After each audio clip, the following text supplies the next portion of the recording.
Aljamain Sterling taking on Petr Yan in a rematch, 20-3 for the defending champion, which sounds kind of weird saying it, against 16-2 for the challenger, the former champion, the disgraced former champion, who's posing a little bit. He just looks like a bad kid that just did something horrible. He's got psychopath eyes. You know what's fucking scary? Have you seen his Christmas card photo with his family? It's the same serial killer eyes. He looks just as fucking lunatic in his like Christmas photos. His little kid looks like a lunatic as well. He does, yeah. It's certainly gonna grow up to be a lot like his dad, I think. It's a lovely photo and they're all dressed nice and it's like, and then but it's just like this like fucking coldness in Petr Yan's eyes. It's like the vastness of space, and he just like stares into the camera like, take a fucking good photo cameraman, or I want to eat your face. Oh yeah, right. Like, yeah, I'll have to draw it from a distance, but yeah. No, there's one that. Look at the one lower down, the one that is like posed. No, yeah, that one. He's like, he wouldn't look wrong if you put one of them Hannibal Lecter masks on him, would it? Like, Yeah, he looks like he is a Hannibal Lecter mask. Fuck. I was trying to draw a Hannibal Lecter mask on him.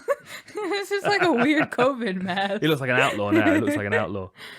Yeah, I'm fucking fascinated by this fight. There's loads to talk about on this one. So first of all, everyone that's checked out War Room, thank you very much. There were a couple of factual inaccuracies in it, which I have clarified over the weekend, speaking with friends. So they have been nipped out, and I have clarified them in the pinned comment at the top. But I'm also going to clarify them a little bit for you now as well. But we'll chat about the fight a minute first. So 20-3 for Aljo, 16-2 for Petr Yan. His two losses on his record. One was a split decision to Magomedov, which was most likely a split decision loss because he headbutted him in the 5th round. And his other loss was the disqualification against Aljo. So are you going to mention the weird scorecard, or are we not allowed to talk about it? The weird scorecard. For the might get secretly murked. well, so basically, what happened in the first Magomedov fight? It seems that a point was deducted on the scorecards, and then another point was deducted afterwards. I don't have any more information about that, but I do know that, like, looking at the scorecards, Anyway, it's the point is that he seems to be skirting the rules constantly. And what I talk about in the War Room is the fact that I feel like he very much skirts the rules and knows exactly what he's doing. There's a big debate around whether the result of the first fight was correct and whether he should have been disqualified for it. And there's, the debate that I've had with educated people within the industry is that he should have been deducted 2 points for the foul, and then it should have gone to the scorecards. But for me, that still is too forgiving, because yes, you deduct 2 points, it goes to the scorecard, and it's a draw or whatever, and he keeps his belt. I've no issue with him. I've no issue with that being the process. For some, no, I do. I do have a problem with it. He's the fucking champion. He should know the rules, right? Like if you're a striker for Man United, right? If you play football, soccer for everybody in the US, and you don't know the offside rule, that's going to be your fault. Like the manager, the manager of the team is going to be like, dude, what the fuck? You should know that your job is to play this sport full time. Your job is to play this sport. Like there should be no looking over at a corner team for a clarification of, can I knee him in the head right now? Like know the rules. You can't bite him. You can't headbutt him. He tried to get away with it. He really did try and get away with it. He even kind of headbutted Aljo in the back of the head, as I showed you on that thing. And it's like, as you said, it looks like he does it to like lift Aljo's head up for the knee. Like a snap down for wrestling. It just facilitated that need to be way more disgusting.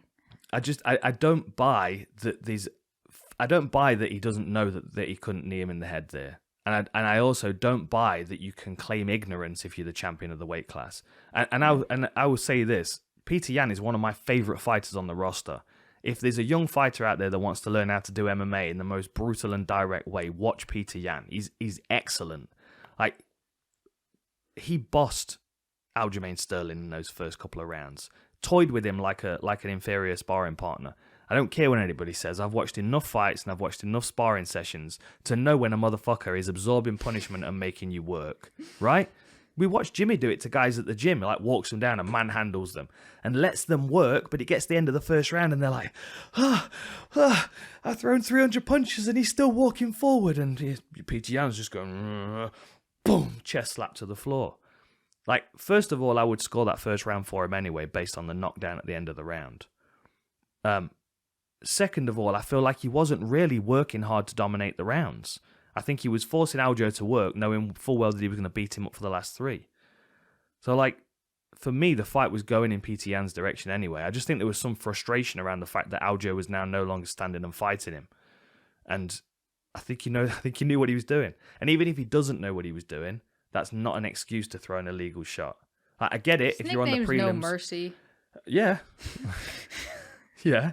No Mercy, knee to the face. Yeah, no, for sure. No Mercy, fine. But no clue is not fucking acceptable. I don't think he has no... The rule set is printed in every language. You can't claim that you can't get access to that information. And this I can vouch for. Before every fight, the referee that is going to be your referee comes to the back where you're warming up with your whole team, and he tells you this. And the one thing he focuses the most on telling you, they don't go over like every single rule, but they're like, this is what a downed opponent is.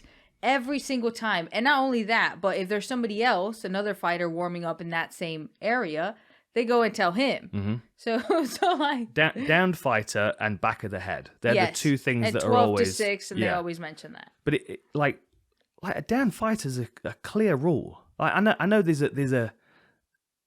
I can't even say that. I'm trying to fucking justify ignorance here. I'm not. Like, you know the rules. Like, even if the rule is changed, like, so at one point you could put a fingertip down and you were a down fighter. Then that rule was taken out because people were playing that game. Mm-hmm. So now you, like, if you have a fingertip down, you can still be susceptible to getting kneed in the head. But if a knee's down, there's no question. Yeah, that's never been in question. You can't even be on one knee and one foot and your other foot be off the ground. Like, you have to, like, a knee down is a downed opponent. Yeah. Right? There's no question. And there were points in the earlier rounds as well where Aljo was down on a foot and a knee and didn't have his hand on the floor and could have been kneed in the head. So if he thought he couldn't knee him in the head there, why did he do it in the 4th round? I just don't fucking buy it. Like, I get it if you lower down the card on like a regional show. Like, you might get a kid throw a knee in the head, or say if Adriano Moraes moves over to the UFC from one championship, and he's been competing in a rule set where you can knee to the head, and he finds himself defending a takedown and whacks a knee, and he's like, oh fuck, wrong rule reflex, set. Yeah. There's an argument for there.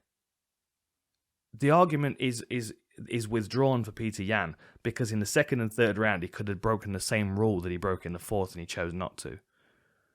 I don't dislike him for being Cheetah Pan. I don't dislike him. I go, if I'm in his corner, I'm like, yeah, knee that motherfucker in the head. Why not? But like, if I'm in my MMA mindset, I'm like, this is the reason why there's confusion in around this rule. Well, you were in a fight where your corner was yelling, knee him in the head. So yeah, a fucking world title fight. Steve. Every time I see him, I still mention it to him. Yeah, you're right. But then, but in my UFC debut, I got kneed in the head with my knee down, and Gono was coming over from Pride. I'm like, okay, this guy's fought most of his career in Pride. I'm up against the fence down on a knee, knees me in the side of the head. I mean, and the truth is, I don't remember the rest of that fight. I remember I won the decision, but I don't remember the finishing sort of minute and a half after I'd been kneed. But this fight, the first fight, was such a fucking mess for so many reasons. I don't think you can make a plausible argument that he didn't do it intentionally. So the argument for deducting 2 points and sending it to the scorecards is if you decide that it's an unintentional foul. So it's an illegal knee, but the intention wasn't to strike him illegally. Okay. It was a misunderstanding of the rules or a misunderstanding of the opponent's position. Okay. I call it double standards, but if that happens in an amateur or an early pro fight on a regional show, okay, maybe there's a misunderstanding of the rules, but that should be the first and last time that person makes that mistake, because that rule should be clear enough. And I think that rule's clearer now, having Aljamain Sterling got kneed in the head and Petr Yan been disqualified for it. Absolutely. Right? If you'd have deducted 2 points from Petr Yan and he'd kept his belt, then that rule is now really fucking confusing, because hang on a minute, you kneed him in the head, but he still ended up with the belt, and now it's a no contest or a draw or what? Like, he broke the fucking rules. Like, you need him in the head, finishing right? move as well. It's like a lethal finish him. Yeah. Finish him. Yeah. People are like, I know that they're just talking about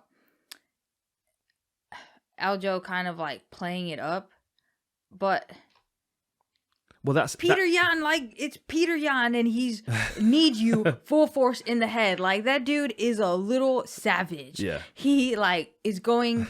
First, he headbutted you to lift your head, to then knee you in the face as hard as he possibly could. Like, the amount of force you can generate from that position, especially because you didn't know that shot was coming. You can block, and even if it's an unexpected shot, like standing, you're kind of braced for it. Yeah. But in the position he was in, there was no way for him to mentally be braced for that position. No. So that knee could have very well like totally did it for him. Yeah, it could have knocked him out cold. Yeah. I mean, he was lucky that it didn't, but then he was also unlucky that it didn't, because had it been knocked him out cold, then we wouldn't have this sour taste in our mouth about how the fight ended up, because instinctively, we watching it, we all know that he was putting on a performance there. Yeah. And we watch it and we're like, oh, that's kind of... Like, you don't want to see that from a fighter. Like, you want to see a fighter that's like, no, fucking let me at him. Let me at him. My arm's hanging off. I got no fucking side of my face, but let me at him. But that's not very smart, though. No, it's not. It's not, absolutely. But the officiating damaged the reputation of Aljo there, because they put the pressure on him to make that call by doing the performance. Yeah. Right? It's the same. We go back to football, right? If you don't know the fucking offside rule, then that's on you. If you get tripped up and you fall on the floor and you roll around holding your fucking knee, and you get your the other guy gets a yellow card, and then you back up and you run around the field with a fucking grin on your face, you're a dickhead. And you look like a dickhead. And there's 25,000 fucking cameras in here, and we can see 27 different fucking angles of this thing, and we all know you're a dickhead. Like when Koscheck got poked in the eye by Anthony Johnson, when he didn't get poked in the eye, or is it like a phantom knee? Like, I don't know, we just... Koscheck was the first person bugs I ever me. hated. It bugs the shit out of me, because it brings like a... What is it? It's a weak element to MMA. I don't want to see a weak element in MMA, and that's what it brings to me. Like, I actually took it out because I was going to show it in here. But the point where he gets up, like, he's helped up, and I love Ray Longo, and I don't mean any disrespect by this. And I understand the position that Aljo was put in, because he needed to put on this performance in order to get the right outcome for the fight, which was the disqualification, right? Did Diego Sanchez do something similar? I remember hearing something similar about a fight and that... everyone shit-talked him for it, right? Anthony Smith, when he got kneed against John Jones. Like, that could quite easily have been called, hang on a minute, dude, you're the fucking champion, you've kneed him in the head illegally, you don't deserve that belt. But that's not you can't fair claim for ignorance. Anthony Smith, though. Why not? Well, because... But he chose to carry on. I know he chose to carry on, but, like, as a fighter, when you go in there and you're going to take, like... If you have to take a beating, you'll take one, because that's like who you are and how you are and what you like. Guess what you sign up for you when you go in there. If you get outskilled and you're gonna take a beating, you take it. Yeah, and that's fine, and that's the mentality that we have. But then if you have some like a foul move that really changes the way the fight goes and you can't continue, it's kind of like going in there with an injury. It's unfair, and then you're being put into this. You have to show this fighter characteristics. If not, like you're weak or you're like whatever. Which, but nobody questions Anthony Smith, right? Because like we saw his teeth coming out in the Glover Teixeira fight. Like we know he's tough as fucking nails. There's no doubt about it. But in a circumstance where a champion breaks the rules, like the referee should see a knee like the one that Aljo got hit with, or potentially like the one that Anthony Smith got hit with, and they should look at that fighter and go, they're not the same fighter that they were before that knee landed. Therefore, that rule break invalidates the fight continuing. Like, that's where it was unfortunate for Aljo, and I feel bad for him, because now we all look at him and go, fucking hell, dude, you put on such a performance after that fight. But he was forced to, because he wasn't in the right shape to continue. Yeah. Right? Mm-hmm. Now, so it would have done him a favour if he was dead bugged like Ben Askren was. Yes. Like, if he was knocked out cold from that, everyone would have been like, oh shit, that was an illegal knee. Yeah. That's a disqualification. And maybe the right thing for Aljo to do would have been to go, you know what, you fucking hold the belt until I've actually physically won it myself. Like, then that would have left everybody going, you know, that makes sense, because he was damaged. There was no way he could continue. The reason he couldn't continue was because the knee was blatantly illegal, and now Petr Yan therefore cannot keep the belt because he's been disqualified. So then, by default, Aljo's the champion, although he's not accepting being the champion, like Gaethje didn't accept the interim belt. Do you know what I mean? It's like, no, I'll wait until I've... Cyril Gane did the same thing. Like, when I fight the champion, is that... But this is where the whole thing's been kind of toxified, is the conversation around Petr Yan losing his belt to an illegal knee, and then Aljo then playing up and making a big performance of it because he had to, because the officials didn't do what they should have been to rescue him from that. Like, you can't have the fucking referee and the doctor there deliberating while he's laying on the floor. Like, is he the same fighter that he was before the illegal knee? No. Can he carry on? No. That's the call. Make the call. Make the call. Don't expect him to make that call himself. I don't like to see fighters make that performance, but the opportunity for him was created, and he had to make the most of it in order to get the officials to do their job.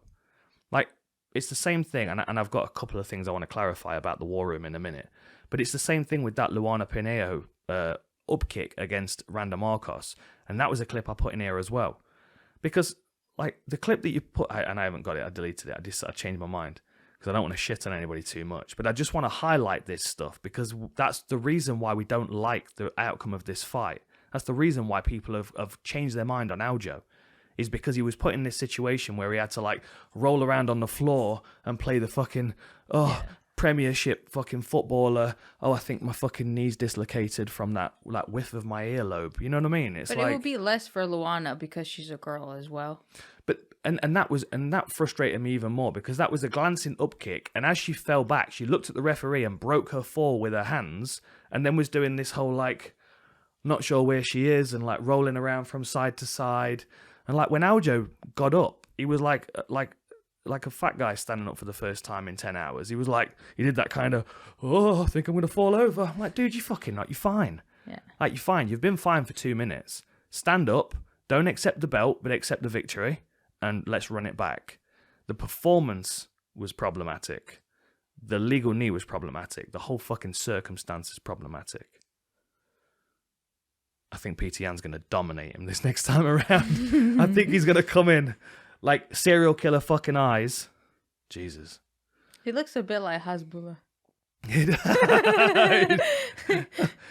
like Hasbulla's evil older brother. Almost full size. So let me just clarify a couple of things. So with the War Room, there were a couple of mistakes I made that I've clarified over the weekend, as I said.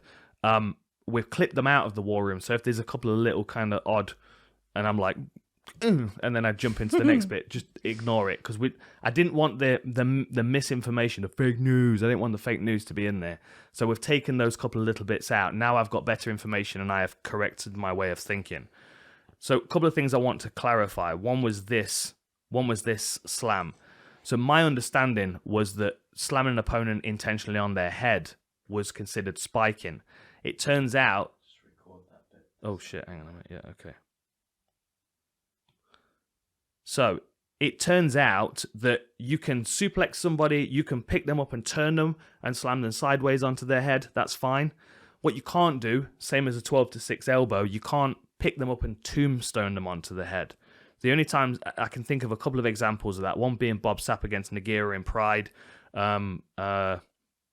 Natias Frederick did it to James Webb on Cage Warriors. I think Nate Marquardt did it to someone as well, but I can't remember who. But so what you'll see here is that Petr Yan's got him around the waist, trapped the arm as well, so he's got that control around him, and he's going to lift him and turn him. Now, and this, I mean, I've done refereeing and judging courses, but this was a misunderstanding of mine that I had to correct, because I thought if this had knocked Aljo out, thought that would have been illegal based on the fact that the position he was determined to land in was determined by the person throwing him, and he wasn't locked onto a submission. So if you think back to the Rose Namajunas against, oh, hang on a minute, this was another fucking mistake I made, wasn't it? Yeah, you said. I said Claudia Gadelha, it wasn't. Yeah. So Rose Namajunas against Jessica Andrade, when she got slammed, she was holding onto a kimura, which is perfectly legal. Like, if somebody's clamped onto an arm bar or a triangle, you can slam that person to the floor and knock them out. What you can't do is pick somebody up and slam them directly onto their head. And I thought that this type of takedown would be classified under that, but I was incorrect. So this is legal and is a lovely slam. And I'm glad it's legal. I have no problem with that. I don't really mind Tombstone because they're so rare, but fuck it. So that's my first correction. That was a mistake that I made. And the other one was this. So the instant replay rule is something that's new, that's been brought in. So this is the knee before the illegal knee, where it was very much borderline. So Aljo's knees are down here. So he's got a knee and a foot down, and then his knee just starts to come up as this is initiated. As the knee's initiated. So we're watching this knee and we're watching this foot here. You can see that knee come up as as Peter Yan's knee's thrown Aljo's knees off the canvas. So there's nothing wrong with that knee. It's perfectly legal. The mistake that I made was after this. See Mark Smith kind of, look at his face. Oh shit. What you'll see him do after this is and it's very difficult to see, but he points up and he spins his finger. So he's asking for an instant replay. He's asking for the cage side official to check to make sure that was a legal knee, which it was legal. So that was the other mistake I made. So the two bits that have been taken out of the war room was the suplex mistake and the instant replay thing. What I will say though, you can deduct a point without stopping the action by signifying this, and then obviously you go and clarify with the judges at the end of the round. But surely we can find a different fucking that compared to that. And it's also hard to see because the background is black. You can just see his fingers spinning because of the little light on the top of his latex glove. You can just see his fingers. But anyway, yeah. So they were the two mistakes I made. I just kind of wanted to clarify them for the war room. But yeah, my point still stands. I think he knew that it was an illegal knee. I think he decided to throw it anyway, just like he did against Magomedov, and I think he paid for it by having his belt taken, getting disqualified. And I think everybody is wiser for that by knowing that that's an illegal knee because of how that played out. And if you're a champion and you're defending your belt and you strike your opponent illegally, that's on you. You're told in the back, as well as the back of the head and the downed opponent. You're told to watch your weapons. That's your responsibility. I love Peter Yan. We can't have forgiveness for ignorance in championship fights. Can't do it. I don't think it was ignorance. No, I don't think it was. But that's the excuse for not disqualifying him, is that he wasn't sure. Like, there should be no point where I've been disqualified before for slamming somebody, and like when they had a submission and they were like, no, but it wasn't in enough and stuff like that. When you go to any competition, that's not on the person if they can continue or not. You get disqualified and that's it. It's not like, oh, this person's that, so we're just going to take a point or restart them in that position. You get disqualified. Doesn't matter who you are in every Olympic sport, in any sport. I feel like he's going to come after me. Like when I go to sleep, I'm borderline scared. Petr, how do you feel about losing? I'm gonna kill him. Exactly. How do you feel about losing? He'd rather get disqualified. He said he'd rather get disqualified. It makes sense to me, my friend. You're an absolute lunatic, and I'm a big fan. But for fuck's sake, don't break the rules this time because you should be the champion. Maybe he just thought, oh, I'll get a point deduction, and I need him in the head. What's up? Yeah, I don't know. I don't know what his thought process is. I think he's too smart to be breaking the rules unintentionally. I think he plays the game. I think he tries to get away with shit. I do, and I don't mind it. I'm a big fan of the Raiders. I mean, that's that's what they did. Then you go back to the '83 Raiders, and they were all animals. Like they were using stickum to catch the ball out the air with one hand, and they were like, there was one of the players, I can't remember what his name was now, but he had a broken thumb for like 4 seasons, and it's because he was able to wear a cast on his arm, and then he'd use it to fucking clothesline people. Honestly, like American football has changed so much in the last like 30 years. Because I grew up watching the Raiders in the 80s, and they were animals, they were monsters, and I grew up with. Like, well, my dad being a footballer who was a lunatic as well. And, like, you know, like Stuart Pearce and Vinnie Jones and stuff. Like, Jamie, you know football. Name me a high goal scorer in the Premiership. Any team. High goal scorer? Yeah. Sergio Aguero. I've got no fucking idea who that person is. But you know who that person is. If he didn't know the offside rule, whose fault would it be? It'd be his fault. Right? It's his fucking job to know. Especially at that level. That's like missing weight. It's your job to make weight. But the thing is, with missing weight, there can be like nutritional complications with that, travel complications, etc. Your understanding of the rules shouldn't be complicated. Like if you don't know what a downed opponent there's not is, that many rules anyway. Exactly. God, it's not like we're don't bite going him. into. Don't like... headbutt him. Don't fish hook. Don't poke him in the eyes. Don't strike him in the groin. Right. Don't strike or don't strike them to the back of the head or the spine. Don't oil check them. That's actually not in the rules. Especially you can't put. But you can't put fingers your fingers in holes. But you kind of don't with oil check, do you? I mean, you was it Gregor Gillespie that was doing it? And he was like he'd like beaked his fingers together, and he was like driving up his bumhole. I've seen that in wrestling. Like get a reaction out of him. Just like straight finger in. Whoa! You don't want any of that. No, but you know, like you can't. Oh, what happened there? You can't grab your. I've lost my sound. I think I've fucked up the headphones. Oh, there it is. You can't grab your opponent's shorts, but you can grab your own shorts. Mm-hmm. You can grab them all fucking day. Can't pull hair. Can you grab your own hair? Pretty sure you can. Why not? That's why Roster Macman doesn't body shave. Because at any point he gets locked into a kimura, he can just get a nice big handful of body hair and cling onto it. That's not a nice like sight for me in my head at all. Could hold on to a love handle. How about that? There's an excuse for not being in shape. Kimura, grab a muffin top. Anyway, we've gone way off topic here.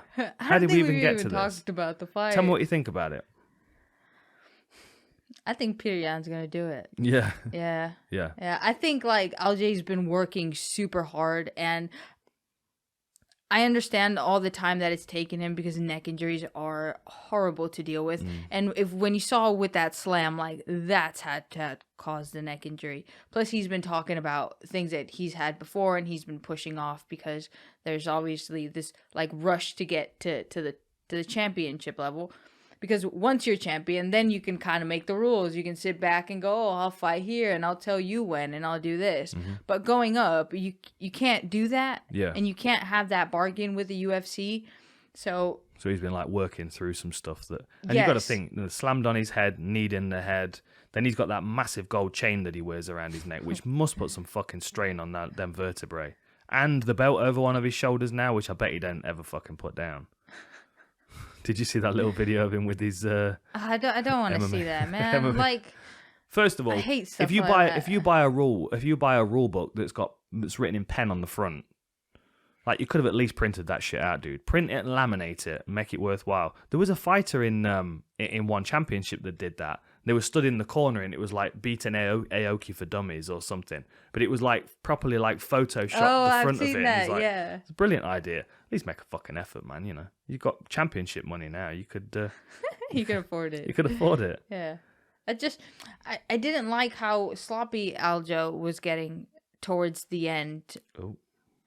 What did you do? Hang on. There we go. Got any secret pictures? I just had to stop it. So. Carry on. I didn't like how sloppy he was getting, you know, with all these spin attacks really close to Petr Yan, and that like chest. I hate that throw so much because it's such like it's a mug off. Yeah, like when somebody's on the just laying down like playing guard and they just like push your knees and you fall, it's one of those like fuck. Yeah. Like you just got me with such.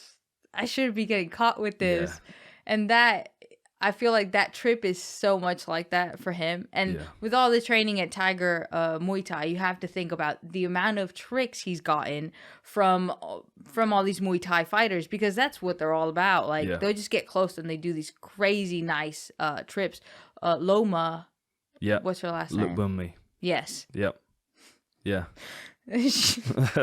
Yeah, no, you're right. It's like I mean, great, like yeah. trips and great things. And I remember Cynthia, when we were speaking to her after she fought, she was talking about Peter Yan and how he was insane. Like he was training over there, and he had like pink eye and like ringworm, and he didn't care. He still showed up to training and was trying to beat everyone up. Like, what are you gonna draw pink eye on there?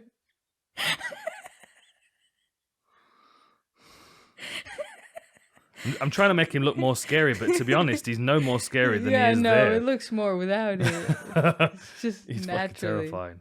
The one thing that I do find interesting about this is that, so we didn't get to see the fight entirely play out, but it played out for 4 and a bit rounds. So Aljo was forced to work really hard in the first round, and I don't think it paid off for him. I think he got knocked down. I think he lost around 10-9. Then he came out in the second round. I think he had an even worse time.